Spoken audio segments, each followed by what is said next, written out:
bá end every month wọ́n ti jà níjà sọ́rọ̀ sọ́rọ̀ tó pé òun náà dẹ̀ ní ìdí ẹ̀dàgbẹ́ lára ìgbà tó ń bímọ ń bọ́kún mi wọ́n ṣe ní mi mo fún lórúkọ tí bàbá yẹn fún un ó sọmọ yẹn ṣe mọ̀ pé òun ló lọ́mọ ó sọmọ yẹn lórúkọ yẹn lẹ́yìn ìgbà yẹn àwọn tó ń ṣe lọ àti ṣe wíkẹ̀ndì yẹn tó wà nígbà mi mo máa jáde màá ní mo bọ̀ wíkẹ̀ndì ọ̀dọ̀ bùdáyà gbígbà ni màá wà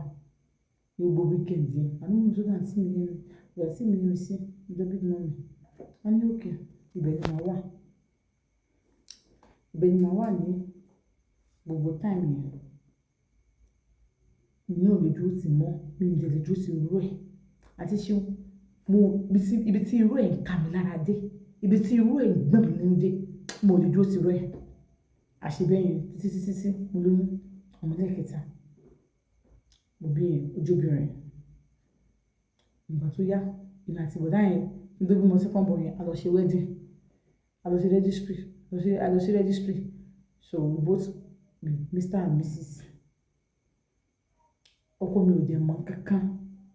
weekend ló máa wálé weekend tó bá end oṣù ni o kò ṣe every weekend o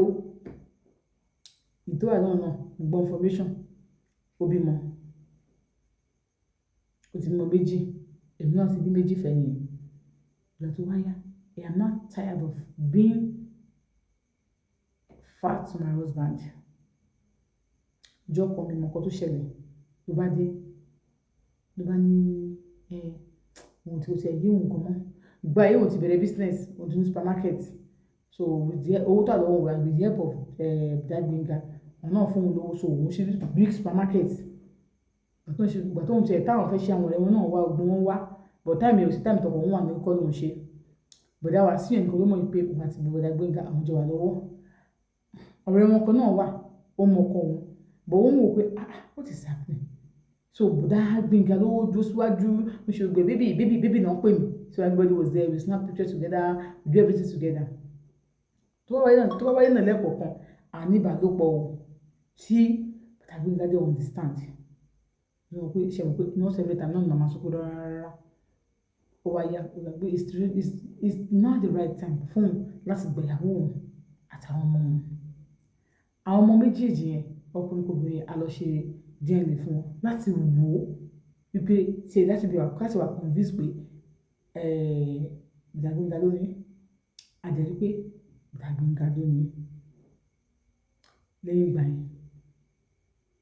àjọ wa bẹ́ẹ̀ ó wáyá mi mọ kọ́kọ́ tó ṣẹlẹ̀ máa sọ pé mo ní ìdí kí màá tiẹ̀ ká divorce pé I am tired of this relationship ó wá ní kí ló ń ṣe mo ní ò ṣe nǹkan kan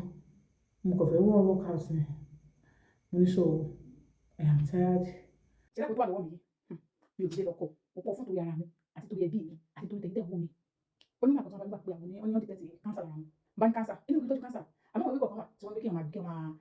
jẹ́ pé tí cancer wà lára yẹn pé ó máa gbàgbà lọ́wọ́ cancer yẹn mo ní ẹlọ́wọ́ ìwé ẹ̀yin olóbe èyí gbàgbà ìbàjẹ́ sọ̀gbọ̀ fún wọn mo ní àṣìlẹ̀ wọn ní tó tọ́jú cancer àwọn ilé tí wọ́n bá lọ bẹ́ẹ̀ náà ok mo mọ ẹ̀kọ́ ọ̀gá mi lẹ́yìn yes ọ̀gbọ́n àwọn ọ̀gá wa náà lẹ́nu ẹni tó ti wà nídìí iṣẹ́ ìtọ́jú pé wọ́n ti ní àwọn impact kan wọ́n ti ṣe nínú iṣẹ́ kò bá fún ọ ní bá ń gòkè ẹni yẹn bá pẹ̀lú yẹn ọ̀gá gbẹ́gbẹ́ láti sọ̀rọ̀ ìjọ náà ẹni tí mo arábìnrin wá sí ọ́fíìsì mi ni o ọmọ àfihàn tó bóyá sọ̀rọ̀ àwọn náà wà rí fídíò yìí so wọ́n lọ síbẹ̀ wọ́n jọ sọ̀rọ̀ owó èmi ò dá sọ̀rọ̀ owó wọ́n ní pé wọ́n wá pè é àti ṣeun ibi tẹ́lẹ̀ kí n máa lọ pé agbóyún kan ní wọ́n fún mi mo ní bàbá làwọn tí wọ́n yàtọ̀ àwọn yàtọ̀ níbọ̀ agbóyún kan kàn fún mi láti bá ti tọ́ka àwọn àgbà mi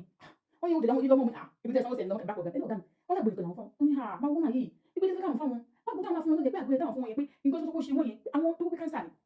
tó kó early stage cancer wọ́n sọ yẹn pé kò sí wọn bí dá mo ní ẹ̀yìn nígbà yẹn mo ní ó ní àwọn ìmọ̀ wọlé wọ́n ṣàpàdà lọ ọlọ́run ṣàpàdà pa gbogbo àwọn wà òkè bó ti fẹ́ràn mọ́kànlá ọ̀gá mi nígbà gbọ́dẹ̀ sọ yẹn ẹ̀dẹ̀ wa pọ̀ ẹni tó kọ́ àwọn 2.5 làwọn sọ fún pé àwọn ọkọ nílẹ̀ yìí o ní àwọn tó pé àwọn ewé kan wà mí ò lè rí kò sí nínú tó lè rí àfi ibi tí wọ́n gbé sí àwọn tó ń lò ní òkè ẹ̀dẹ̀ wá ní kí mi wá kẹ́kọ̀ọ́ mi ẹ̀dẹ̀ bá mi wọ́dà ewé yẹn wá ní òkè mo ṣáà fún wọn lówó kékeré kan wọ́n ṣáà kọ́ mi láti mọ̀ kọ́ mi mo ṣáà dúró sí wọn bá mi wọ́dà wa àbúrò náà wà lọ́wọ́ mi Diglin blood flusher ilé 30,000 ilé 15,000 wọ́n ti tàlẹ́ tó bá ní àwọn ẹ̀sán kan tó ń bá ẹ̀jẹ̀ já máa gbọ́ blood infection kò ṣiṣẹ́ fún èké blood infection tó bá ní tó mú ìmúṣẹ tó bá lò seventeen ìmúṣẹ bá lò ní àwọn ẹ̀sán tó máa wà lẹ́yìn come and get this nose booster ni ó máa boost ìmúṣẹ gidi gan ó ṣàgbọ́n mi blood purifier ni ó dẹ̀ tún ṣiṣẹ́ fún àwọn ẹni ní hepatitis bóyá o ní hepatitis ni so bí o ní hepatitis and you want to use something tó máa lò wàrà ìwọ tó tẹ̀sí wà ní kẹ́kọ̀ọ́ tí lè cancer àbúkẹ́ ànífàìsàn gbogbo ìwọ wàrà kò máa mú wọn ló máa ń prevent yẹn láti máa lo àwọn àìsàn bẹ́ẹ̀ lágbára lọ́wọ́ náà àti ní àtẹ̀yìn ànífàìsàn gbogbo Diglin ní kẹwàá lò Diglin blood òun ló lè ṣe fún yín o ẹ̀yin tèmi àgbo kíní ti wà o ọ̀sà powder òun náà ti wà ọ̀sà powder ó ti wà ọ̀pẹ́ yìí special fún mi mo fún mi lẹ́ẹ̀kan ọ̀pẹ́ yìí special ẹ̀ṣá ti di ọ̀pẹ́ yìí special ti wà ẹ̀kọ́ sí iléeṣẹ́ olúwaṣẹ́ apps lórí nọ́mbà yìí 07038010978 àbí 08108792787 and 5 number. I want to work out of this marriage. Bani kí ló ń bá lọ sọ́dọ̀ àǹtí EMC àti EMC tó lè gbá tí o Bani ìyàwó òun kò dé ní lọ́sọ̀kọ̀ orúkọ olùfẹ́ oní òun tired of that marriage oní which marriage tó tired of ṣé èjì ló fẹ́ fi ọkọ sílẹ̀ kíní kan àti mi sọ pé ibo ló ní ìyàwó sàbùjá ìyàwó sàbùjá ìyàwó òun sàbùjá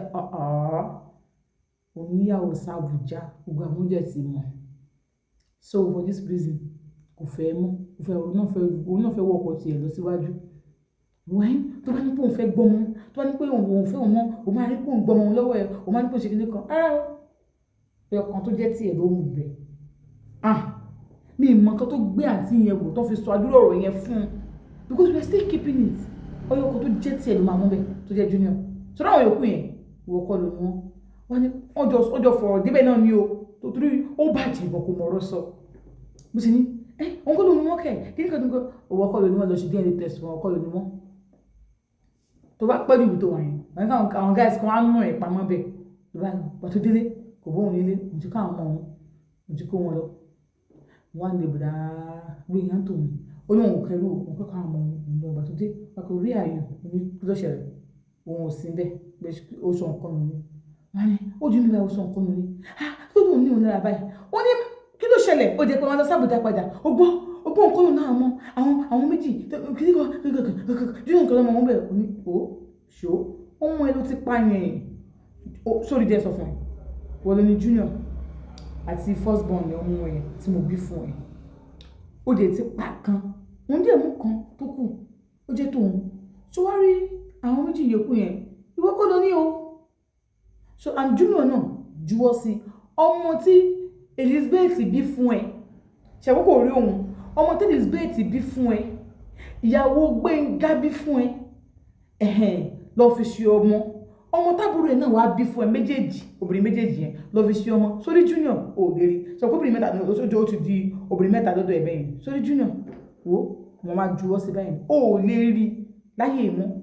wọn ni ó ti ń bẹ olórí kíkí kan oníbó ṣe gbọ́ ọ̀dọ̀ àwọn parents mi lọ ni ìgbà tó ìdí ìṣẹ̀lẹ̀ àwọn parents mi gbọ́ oníbó ṣe gbọ́ àwọn parents mi gbọ́ ọkọ ẹ sọ pé oníkíní kan oní ẹ̀wọ̀ ẹ má yẹ kí n tọ́ yín jẹ mi ò ní wá rí yín o mi ìbọ́kọ mi jà ilé ni mo wà ó wà níbi tí báwo onílé ló ti kúrò ní lèmi kúrò ní mo ní bó ṣe snap ní oníbó jẹ́ ti lọ sí oníbó tí mo kó ti lọ sọ́dọ̀ àwọn mọ́mí àbúrò sọ fún mi pé ó wà lọ́dọ̀ àwọn mọ́mí kìíní kan mo snap ṣe gbùn ó ní àwọn tó jẹ́ tó kéré ní family àwọn tí mọ nǹkan tó ṣẹlẹ̀ àwọn ya fọ́tò gbùn mọ́mí so ilé mi ni mo wà wọ́n ní kò sí nílé kò sí nìkan ó lọ sọ̀rọ̀ pàṣẹ máa ní kó òun máa drive bọ̀ àbá òun ìdílé kan ní òun ti mú wọn ó ní ohun tó òun nìkan lòun lọlé o píún ó ti jáde kúrò nílé òun ti lọ gbàtọ̀ délé àwọn mi ò bá lè kò sí nílé ó lóun fún òru ẹ̀mí ẹ̀ fẹ́ bọ́ wọ́n mi tún pé òun ó gbọ́ ọkọ̀ lóun ò bẹ́ẹ̀ ni mo ní mọ́mí mẹ́yẹn kó pa yín kékeré eré mi mo wà síbò ni mò ń wọ́n wájú yín ó ní òkè ẹ̀yin méjì ẹjọ́ máa bọ̀ ó ní mò ń wájú mi ó ní òun ò dẹ̀ sí nílé ẹ̀yin méjì ẹjọ́ máa bọ̀ òkè mo ti gbọ́ yín máa wá tó bá ti dọ̀la wọ́n mi ní èní ní mú mi ẹ̀ lọ sùn máa wá bá ti dọ̀la ó lọ fẹjọ́ sùn pásítọ̀ wà nìyẹn tó wà mẹ́rin gba marriage wa ó lọ fẹjọ́ sùn wọn dáàdi pé onídàájú kò ṣe mí kódà ilé ìgọ̀lè mi wà nísìnyí mo ṣe kó ní òsì nílé ó sọ bó ṣe ń dààmú mo ní ìyàwó àtọmọ ìtọ́ l'Àbújá ńkọ́ tó wà pẹ̀lú ibẹ̀ ẹ̀yìn sí mọ́mí dáàdi ní ó ti explain everything fáwọn you just have to forgive your husband mo ní forgive my husband he said èmi ìlọ́kọ̀ ọkọ tí mo ní kọ́ lélẹ̀ I have my own husband and your friend is not my husband what do you mean you have your own husband òwò evidence tó ní bóyá ìdílẹ́sọ̀ oníbò ìṣòkò lọ́wọ́ ní olúbalọ̀bẹ̀ òde àwọn pẹ̀táwọn dẹ̀ ṣe lọ sí registry àti MC lọ àbúrò òun ọkùnrin lọ torí àbúrò òun ọkùnrin sọ gbogbo ẹ̀ fún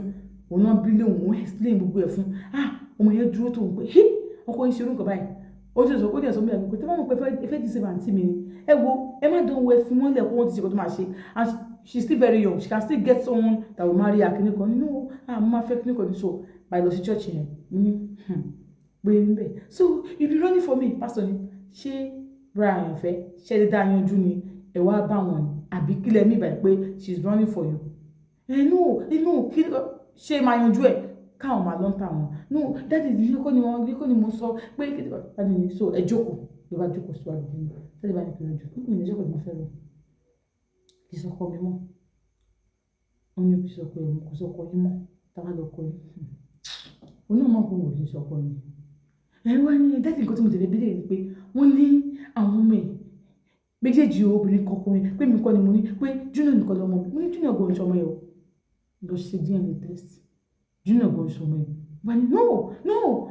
ó ní bó ṣe wọ́n ibi ni mo disverse ní ẹ̀mú story of yesterday another story là ń gbọ́ lọ́wọ́lọ́wọ́ nísìn sórí ayé ìgbà kan lòún yẹ ayé ìgbà kan ní kinní kan ní tó wọn ta nísìn ó gbẹnu tán ni tó bá tí gbọ́ tí gbọ́n kankan wọn gbọ́ ẹni tí ò rí mi kò rí nǹkan kan lọ́rọ̀ gbẹnu tán tó bá jẹ́ tí ń gbọ́ tínú ẹ̀ bá ti ń dùn ẹ̀ máa dùn kálẹ̀ ni so for this reason àyànfẹ́ ìráyè lọ́rọ̀ ojú ẹni kọ́kọ́rọ́ alátẹ sórí ń bì àráyè ẹ̀jọ́ bá ní ha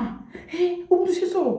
kí ni mo ṣe fún ẹ okay fine I made a mistake I got somebody pregnant when you got somebody pregnant àbíyàwó ọ̀rẹ́ gbogbo wọn ti fẹ́ra wọn wọ́n ṣe introduction tá a jọ lọ tèmi àti ẹ jọ lọ ga o rẹ̀ no problem mo láyọ̀ láti sọ fún mi pé bó o ṣe divorce mi ni mo ṣe lọ fi ọkọ mi èmi náà ti fi ọkọ mi o ṣe mo ní ẹbí lè táwọn ló fi divorce mi bá ní ẹgbọ́n bá yẹn fẹ́ ẹ divorce ìyàwó yín bá ní ní kò lè rí nǹkan kan sọ kò lè rí nǹkan kan sọ.